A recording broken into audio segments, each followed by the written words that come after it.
Hello everyone, or at least those of you who are creating a survey from scratch. In this video I'd like to talk about Qualtrics. That is a powerful survey implementation tool that will allow you to create a project that is really nice looking, that is very efficient for your survey takers to use, and which will allow you to hopefully gather at least 50 respondents online, because of course who has anything better to do right now than to take a survey administered by students. So today I want to show you the Qualtrics platform. Again, you can get here by typing in umbc.qualtrics.com into your browser, and it should bring you up a screen essentially that will lead you to creating your UMBC account for the first time. You should be logged into UMBC, your one UMBC login in order to make this work. And once you're in there, you should have, again, this UMBC-specific Qualtrics platform that will have your user account preloaded. That'll be very helpful to you. It will allow you to create new projects. You can see that I've got a lot of projects in here. I have many, many more projects in my old account that I had through Indiana. If you click on Create New Project up at the top, though, you should be able to then create a project from scratch. And if you look at surveys, just say Create Your Own Survey. You can click on that right here and just say Get Started, or you can give it a project name, right? Some kind of example, Poly 301 project. Let's say that I'm going to work on my pizza project that I was doing earlier, the Pizza Lit Review project. If I click on this, Get Started, you'll see that it will bring up, for the first time, this really nice Poly 301 project sort of workflow, and I'll be able to write questions. So let's write one. Let's have a survey that we can administer to people that asks my DV question, which is, well, I guess really it's not clear what the research design is, but I'll just ask about pizza, right? Which of the following criteria is the most important for determining the quality of pizza? We will say, in your esteemed opinion. Now, of course, this is not a course on item design. And so this is something where you're going to want to be very careful about how you word those questions, because when we think about indicators, this is exactly what we're talking about.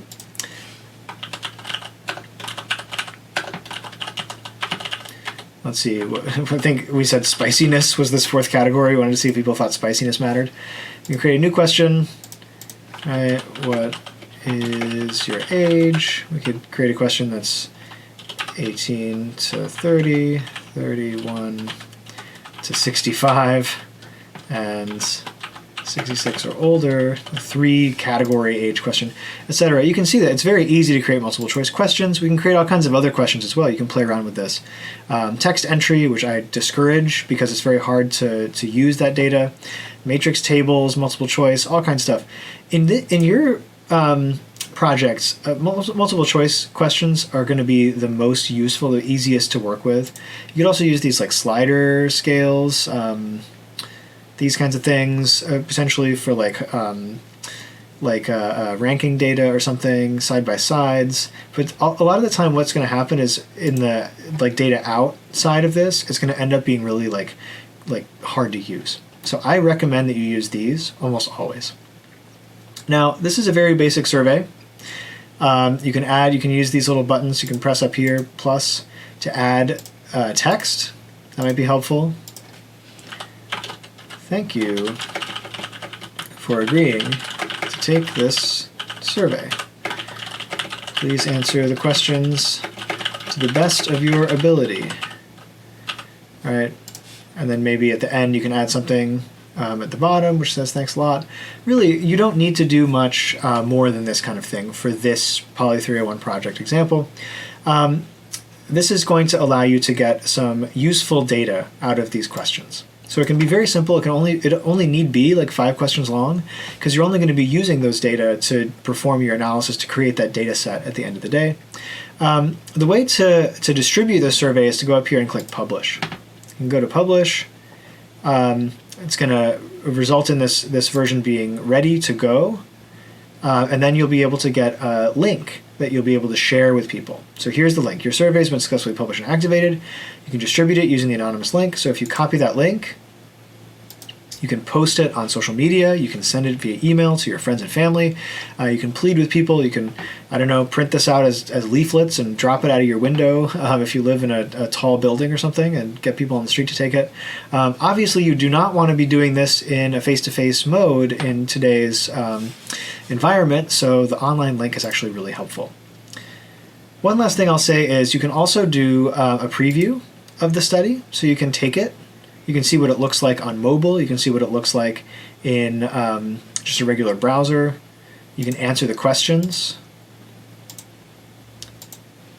and then you can see what happens, right? And so that gives you a sense of whether or not your survey is created properly. You can also, by the way, send me the link and get me to give you some feedback on this as well. The very last thing that you want to do, though, after you've published it, after you've previewed it and gotten a chance to look at the questions and made sure that everything is in the right order, is you want to go up here to Data and Analysis. Once you've clicked on this, you will be able to go to this Export and Import. Now, of course, right now we have no responses because no one has taken the survey, because no one has the link. If we were to look at some of my other surveys, you see there'd be thousands of these. We're going to go to Export Data here. And you'll want to download this. You can download this as an Excel file, right? You can just download it as an XSLX. Click that button. Amazingly, it'll take a second to download. Click that button, and you'll see it pop up. You can open it in Excel, and you should be able to see, again, we've only got this one value. This is a survey preview. This was me just a moment ago when I took it. You want to make sure to remove anything that's called survey preview here.